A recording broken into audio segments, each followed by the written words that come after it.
Hello મિત્રો, મારી YouTube ચેનલમાં આપ સર્વનું હાર્દિક સ્વાગત છે। આજે આપણે ધોરણ 5 સ્વાધ્યાય પોથી ભાગ 2 વિષય ગુજરાતી એકમ 3 સવારે સરવળ આ એકમનું આજે આપણે સંપૂર્ણ સોલ્યુશન જોવાના છીએ। પ્રશ્ન 1, શબ્દ અંતાક્ષરી પૂર્ણ કરો। અહીં શબ્દ આપેલા છે અને આગળ આપણે અંતાક્ષરી પૂર્ણ કરવાની છે। હવે પ્રશ્ન 2, નીચે આપેલા વાક્યોને ઘટનાક્રમમાં ગોઠવીને લખો। તો એ વાક્યો આપેલા છે તેને ઘટનાક્રમ પ્રમાણે ગોઠવેલા છે। પ્રશ્ન 3, નીચે આપેલા વાક્યો પાઠને આધારે ખરા છે કે ખોટા તે જણાવો। સાચા વાક્યની સામે ખરાની નિશાની અને ખોટા વાક્યો સામે ખોટાની નિશાની કરવાની છે।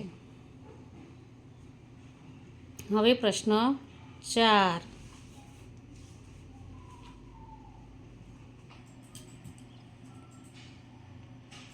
પ્રશ્ન 5, પાઠને આધારે કોણ શું બોલ્યું એ કોઈ પણ બે સંવાદ લખો।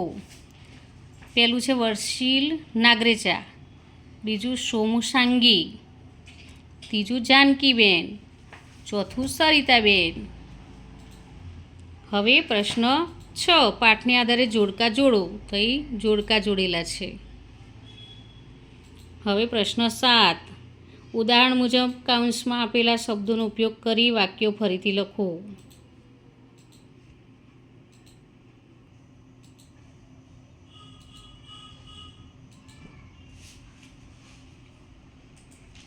હવે પ્રશ્ન 8, આપેલા વાક્યમાં લીટી કરેલ શબ્દને સ્થાને કૌંસમાં આપેલા શબ્દોમાંથી યોગ્ય શબ્દ પસંદ કરી વાક્યનો અર્થ ન બદલે એ રીતે ફરીથી વાક્યો લખવાના છે।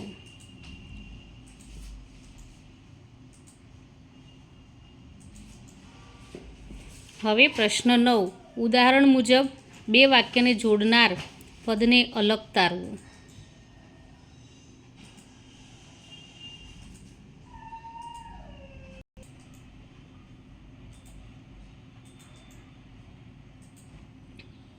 હવે પ્રશ્ન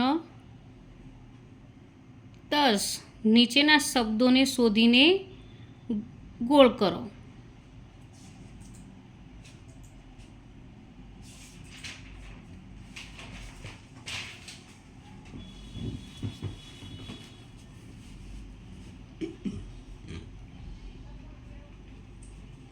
હવે પ્રશ્ન 11, જાસૂસ કોને કહેવાય, તે શું કામ કરે છે તે મમ્મી પપ્પા પાસેથી જાણીને લખો। તો મિત્રો, અહીં આ એકમનો વિડીયો અહીં પૂરો થાય છે। જો તમને આ વિડીયો ગમ્યો હોય તો લાઈક, શેર અને સબસ્ક્રાઈબ ચોક્કસથી કરજો અને જેને જરૂર હોય તેને શેર પણ કરજો। બાય।